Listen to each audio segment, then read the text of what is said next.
अस्सलाम वालेकुम। गुजरांवाला बोर्ड के लिहाज से वेरी वेरी इंपॉर्टेंट क्वेश्चन लेकर आपकी खिदमत में हाज़िर हूँ। क्वेश्चन का तल्लुक़ 2.6 के साथ है। 2.6 का क्वेश्चन 7 है, उसका फर्स्ट पार्ट है। ये गुजरांवाला बोर्ड में क्वेश्चन बहुत दफ़ा आया है और इसलिए हमने इसको 3 स्टार भी दे रखे हैं। इस सवाल को बड़े अच्छे तरीके से समझना है और अल्लाह करे ये सवाल अगर बोर्ड में आ जाता है तो हम 4 नंबर लेने में कामयाब भी हो जाएंगे। चलिए शुरू करते हैं। क्वेश्चन है हमारे पास 2 minus 3 iota in 2x plus y iota is equal to 4 plus iota. आपने इस इक्वेशन में से x और y की वैल्यू फाइंड करनी है। क्वेश्चन हमारा ये है कि आपको इक्वेशन दी गई है, इसमें से आप x की वैल्यू मालूम करें और y की वैल्यू फाइंड करें कि x की वैल्यू क्या आती है, y की वैल्यू क्या आती है। तो इसका बेहतरीन तरीका यह है, कहीं से भी आपने जब x और y की वैल्यू फाइंड करनी हो, जो इक्वेशन आपको दी जाए उस इक्वेशन को पहले सॉल्व करें, सिंप्लीफाई करें, उसके बाद जाके फिर जो मामलात होंगे वो देखेंगे कि हमने करना क्या है। तो देखें ये हमें ये दो जो हमें टू अमाउंट्स दी गई हैं 2 माइनस 3 अयोटा और x प्लस वाई अयोटा, ये आपस में मल्टीप्लाई हो रहे हैं। तो हम डायरेक्ट तो x और y की वैल्यू फाइंड नहीं करेंगे, हम पहले इसको सिंप्लीफाई करेंगे, पहले इनके अंदर जो प्रोसेस हैं वो करेंगे। पहला प्रोसेस जो है हमें मल्टीप्लाई का मिल रहा है तो हमें वो करना है, इस रकम को इस रकम के साथ आपने मल्टीप्लाई करना है। और देखें मल्टीप्लाई, मैंने बार बार कहता हूँ, मल्टीप्लाई करना वेरिएबल्स को या कांस्टेंट्स को कोई ऐसे नहीं है कि बस शुरू हो जाए तो मल्टीप्लिकेशन हो जाएगी, नहीं, एक तरीका है, उस तरीके को फॉलो करना पड़ेगा आपको।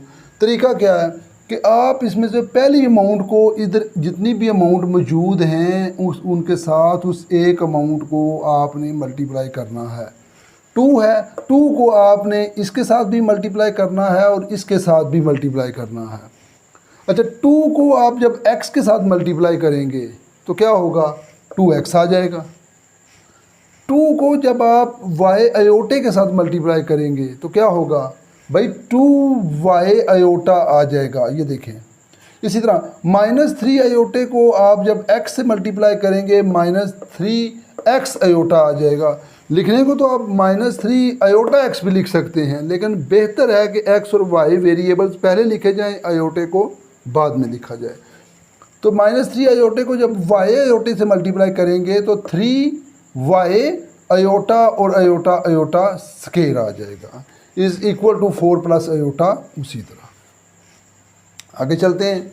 अब देखें इस पूरे अमल प्रोसेस में इसका कुछ भी हल होने वाला नहीं है, सिर्फ ये एक चीज़ है, एक स्टेप में आपने इसकी वैल्यू पुट करनी है, बाकी सारा एज इट इज़ लिखेंगे। देखें 2x लिख दिया, 2y अयोटा लिख दिया, -3x अयोटा उसी तरह लिख दिया, -3y अयोटा स्केयर की वैल्यू सिर्फ हमने पुट की है इस पूरे स्टेप में।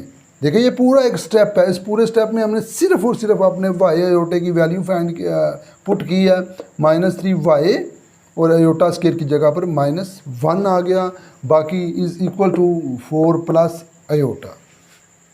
इसको आगे लेकर चलें आप, 2x plus 2y aorta -3x aorta, और ये ज़ाहिर है इसको जब आप सॉल्व करेंगे ये -3 और ये आपको ज़रा प्लस हो जाएंगे, 3y अयोटा आ जाएगा, बाकी उसी तरह। अब देखें इसमें से अयोटा वाले जो मामलात हैं उन्हें अलहदा कर दें, अयोटा फ्री वाले मामलात अलहदा कर दें। 2x प्लस 3y आ गया और इसकी -3x अयोटा और प्लस 2y अयोटा अलहदा हो गया, is equal to 4 plus aorta.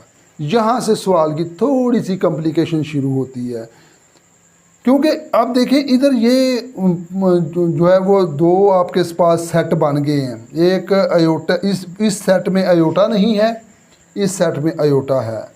अगर आप इक्वल टू के उस तरफ देखें तो वहाँ भी दो ही ऐसी चीज़ें हैं, एक में अयोटा है और एक में अयोटा नहीं है, जिसका मतलब है जिसके साथ अयोटा है उसका तल्लक अयोटे के सेट के साथ है, और जिसके साथ अयोटा नहीं है उसका तल्लक उस सेट के साथ है जिसमें अयोटा नहीं है। मैंने देखें तीर के निशान के साथ उनको शो किया है।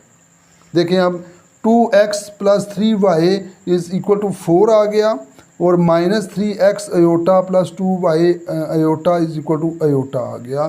इसमें से ज़रा अयोटा अयोटा अयोटा कैंसिल होंगे, तो 3x अयोटा प्लस 2y, ये sorry 3x minus 3x aorta ख़त्म हो गया, 2y अयोटा ख़त्म हो गया, और ये अयोटा ख़त्म हुआ, उसकी जगह पे 1 आ गया। इसे कहते हैं अयोटा कॉमन ले लिया।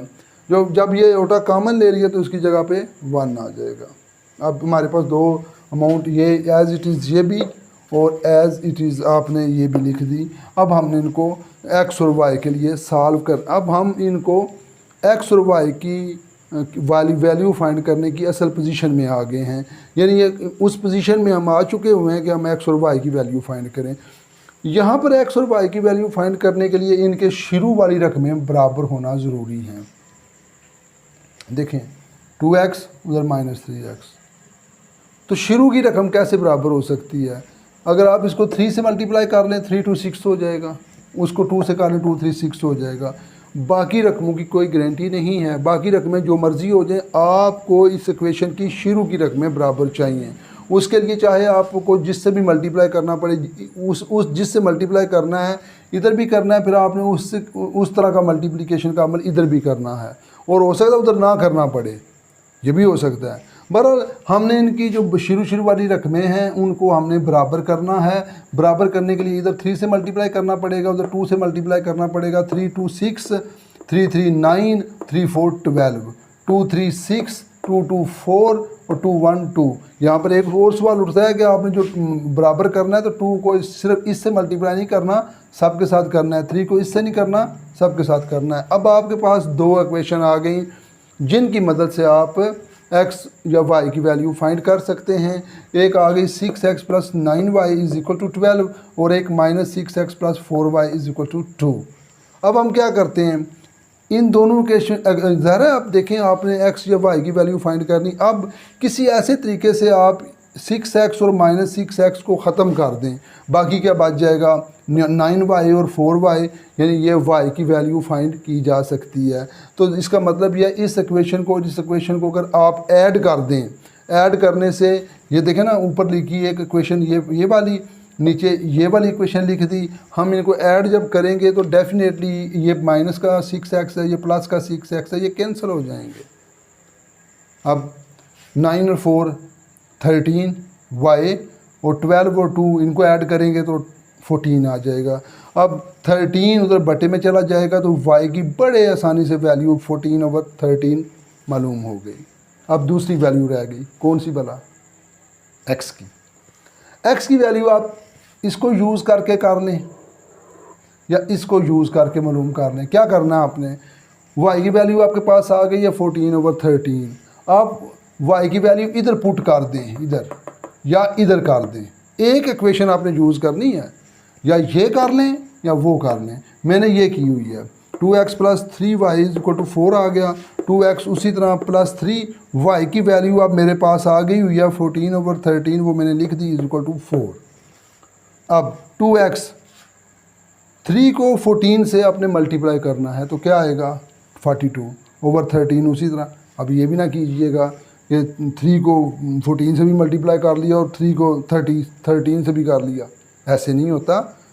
3 का बटा क्या है, 3 का बटा 1 है। अब ऊपर वाली रकम के साथ मल्टीप्लाई और नीचे वाली रकम के साथ मल्टीप्लाई। ज़रा 3 14 के साथ मल्टीप्लाई 42, 13 1 के साथ मल्टीप्लाई तो 13 आएगा इज इक्वल टू 4। अब बटे वाली रकम है, इसको हमने सॉल्व करना है तो इसका हमने एलसीएम लेना है। एलसीएम आएगा 13।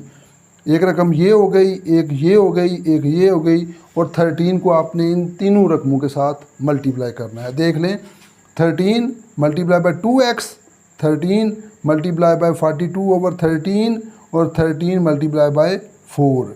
अब 13 मल्टीप्लाई बाय 2x 26 आ गया, 13 मल्टीप्लाई बाय 42/13 ये कैंसिल हो गया, 42 आ गया।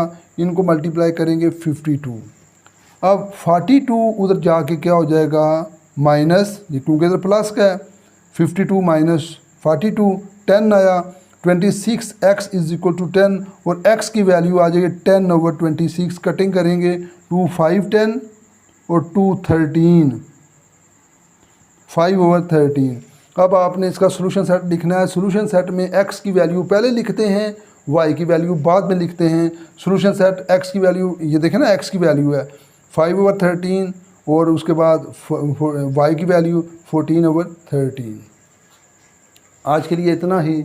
इंशाल्लाह नेक्स्ट इसी तरह के बोर्ड में इंपॉर्टेंट क्वेश्चन के साथ फिर मुलाकात होगी। खुश रहें, दुआओं में याद रखिए। अल्लाह हाफिज़।